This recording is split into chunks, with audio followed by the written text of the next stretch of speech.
In a quiet village tucked between two jagged mountains lived an old clockmaker named Elias. Elias was known for fixing anything with a gear or a spring, but in the back of his shop sat a massive silver-cased clock covered in a heavy gray tarp. For 20 years, Elias told the villagers, "That will be my masterpiece. I'll finish it someday, when I have the perfect tools and the perfect silence." One afternoon, a young girl named Maya entered the shop holding a broken wooden bird from a cheap cuckoo clock. "Can you fix him?" she asked. "He stopped singing." Elias glanced at the cheap wood and sighed. "I'm busy, Maya.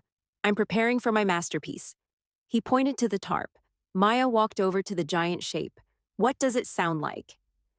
"It will sound like a cathedral bell," Elias said proudly. "It will keep time so perfectly that even the stars will look to it for guidance. But it isn't ready. I'm waiting for the right moment to start the final assembly." Maya looked at the thick layer of dust on the tarp. She didn't look impressed. "But Mr. Elias," she whispered, "while you're waiting for the perfect bell, the silence is getting awfully loud." That night, Elias couldn't sleep. He looked at his hands, calloused and slower than they used to be. He realized he had spent 20 years preparing to be great while actually doing nothing. He was so afraid that the masterpiece wouldn't be perfect that he chose to keep it a secret rather than a reality. He stood up, walked to the back of the shop, and ripped the tarp away.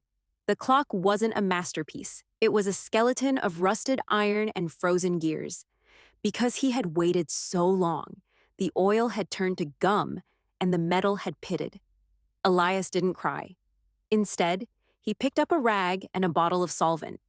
He didn't wait for perfect silence. He worked through the noise of the midnight rain. He didn't wait for perfect tools. He used the ones he had spent a lifetime mastering. It took 3 months. There were days he wanted to quit because the clock wasn't looking as perfect as it did in his imagination. But he remembered Maya's words.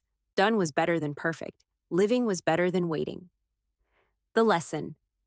On a bright Tuesday morning, the village square was filled with a deep, resonant chime. It wasn't the sound of a perfect cathedral bell. It had a slight rhythmic hum to it, a flaw that made the sound warm and human. Elias sat on his porch, finally at peace. He realized that the perfect time is a ghost we chase to avoid the fear of failings. You do not need the perfect circumstances to begin. You only need the courage to be a beginner.